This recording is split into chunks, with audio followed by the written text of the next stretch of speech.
ஆனா ஆளுநர் ரவி அவர்கள் எப்படி தெரியுங்களா, அவர் வந்து நம்மள மாதிரி மக்கள்ல இருந்து வர விவசாய மக்கள்ல இருந்து வர எந்த ஒரு பெண்ணையோ எந்த யாரையுமே தலைவரையும் பார்க்க போறதில்ல.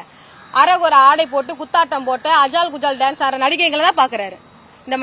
இந்த விவகாரத்துல கூட பாத்தீங்கன்னா வந்து நடிகைகளை வந்து உடனே பக்கத்துல உட்காரச்சு பாக்குறாரு. அப்ப இந்த வீரலட்சுமியும் அரகுற ஆடை போட்டு அஜால் குஜால் டான்ஸ் ஆட்டு நான் போனா பாப்பாரு ஆளுநர் அவர்கள். ஆளுநர்னு பாக்குறீங்களா, வாயில எதனா வந்துடும். எனக்கு ஒரு கவர்னருக்கு கொடுக்க வேண்டிய மரியாதையை நாங்க கொடுக்குறோம் ஒரு பெண்ணா. ஆனா கவர்னர் மாதிரி நடந்துக்கிறாரா? பாஜகவுடைய ஏதோ ஒரு மாவட்ட செயலர் ஆபீஸ் மாதிரி இருக்குது அந்த ஆளுநர் மாளிகை. தொடர்ந்து இதே போல தமிழ்நாட்டுல வந்து அவதூறு கருத்துன்ற போர்வையில அவதூறுங்களை பேசிட்டு இருக்காரு. ஒரு தலைவன் எப்படி இருக்கணும், அதாவது தமிழினத்தின் தேசிய தலைவர் அண்ணன் பிரபாகரனார் அவருடைய புள்ளன்னு சொல்லிக்கிறாரு. நீ சொல்லவே சொல்லாத புள்ளன்னு.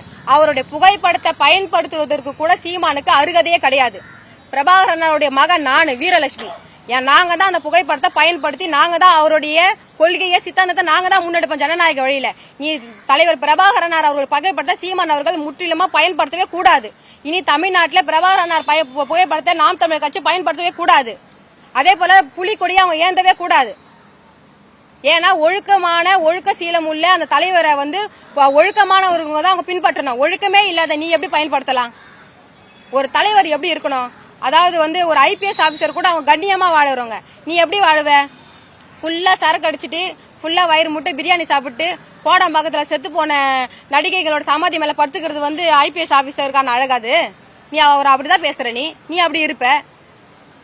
அவ தொடர்ந்து வந்து அவதூறு பரப்பிட்டு ஆதாரம் இல்லாம தந்தை பெரியார குறித்து, அதாவது துளி அளவும் அடிப்படை ஆதாரம் இல்ல, அந்த அடிப்படை ஆதாரமே இல்லாம தந்தை பெரியார் கொடுத்து அவ்வளவு இழிவு கொச்சை வார்த்தையில பெண்களை இழிவு செய்யும் வகையில அந்த வார்த்தையை கேட்கறப்ப அருவருக்கத்தக்க இருக்குது.